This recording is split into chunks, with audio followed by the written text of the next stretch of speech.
Hello girls and boys, how are you today? I hope you are okay.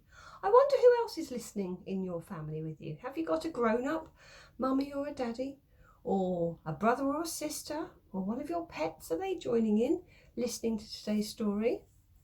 Maybe they are. Well, I hope you've had a lovely day, and I'm sure that whatever you've done, there's been some fun and some smiles along the way. Well, today's story that we're going to be ready for is called My Friend Fred. So, are you ready? Are you sitting comfortably? Are you still? Are those ears switched on and those eyes nice and bright, ready for today's story? So today's story is called My Friend Fred. Looks rather cute, quite liked him.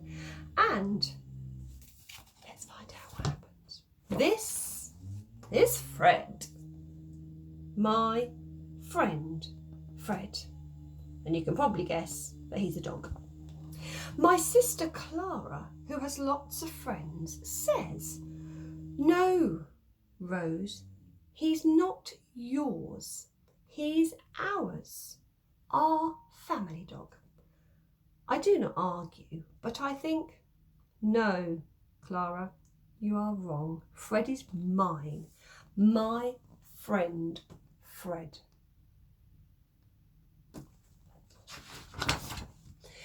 I know he's mine because he's always there when I open my eyes in the morning.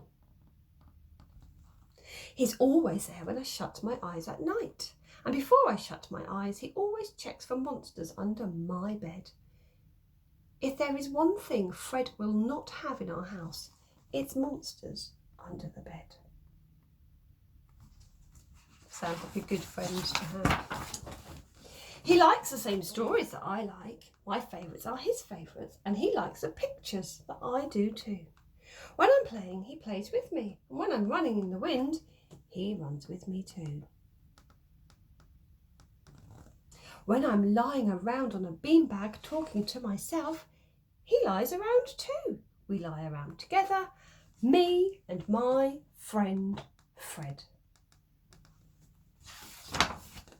And that's not all. When I lose things, Fred tries to find them for me. We found Ned Bear the time Ned got himself dropped in the pond. Oh look, Fred's gone to get him. He found my shoe with a plum on it when I thought it was gone forever. My shoe with a plum on it is for this foot. It goes with my shoe with a cherry on it that goes on that foot. Together, they are my favourites.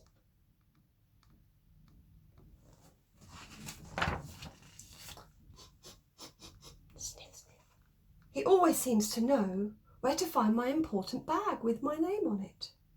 This bag will be my school bag when I go to school, which could be any day now, so it's important that I do not suddenly remember I can't find it. There he is, sniffing for the bag. He's found it under the sofa.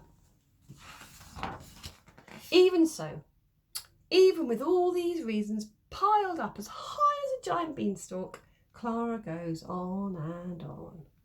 Grow up, Rose. Fred is ours, our family dog. One day when a lot of her friends came over, she got a ball and said, "Come on, Fred, the family dog, come and play ball with us."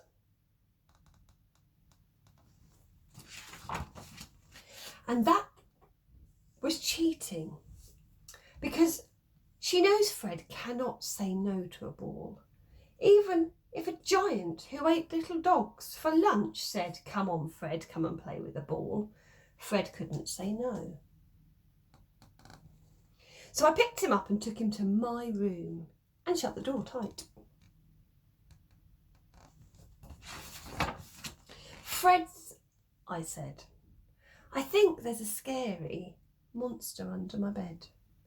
I got out our favourite books and said, "Let's look at these for hours and hours until all Clara's friends go home." But Fred did not check for anything under the bed, and he did not look at the books with me. He just stuck his nose in the air, like this. He pressed his nose against the window and drooled and scratched. He lay by my door and whimpered and whined. I think he's trying to tell her something. What do you think he's trying to tell her? I listened from behind my books until, in a flash, I suddenly understood what he was trying to say.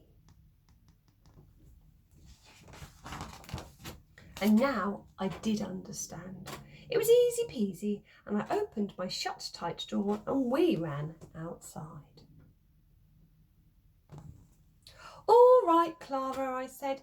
Friends don't keep their friends all to themselves all of the time. So here he is, the family dog, our friend Fred.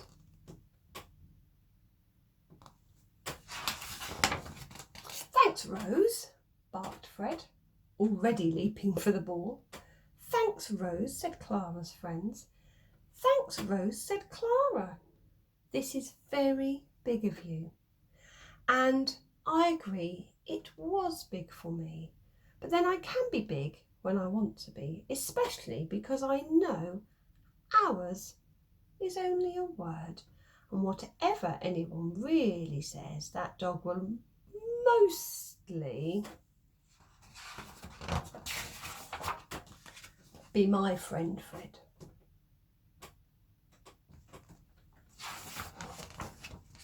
And there's some pictures of Fred at the end. I think that story shows us and tells us that we can have special friends, and special friends are so lovely and so important, but we can also let those friends be friends with other people too. And we can all be friends together. But the love that you have for your friends will always be there. If you show it to them, they'll show it to you too. He was rather cute. I quite liked him. I can understand why Rose liked him a lot. Well, that brings us to the end of Bedtime Story for today. So let's just check. Are you going to, or have you already done those 3 things that we do before bedtime? Have you cleaned your teeth and sung happy birthday as you've gone up and down and left and right and to the front and everywhere else? Have you been to the toilet for the last time today? No going in the night. And have you got ready for bed in whatever you wear? I'm sure you're either doing those things next or you've done them already. So have a wonderful sleep, dream big dreams, think happy thoughts, and I'll see you tomorrow for another story. So from my house to your house, good night. Sleep well, girls and boys. Night night.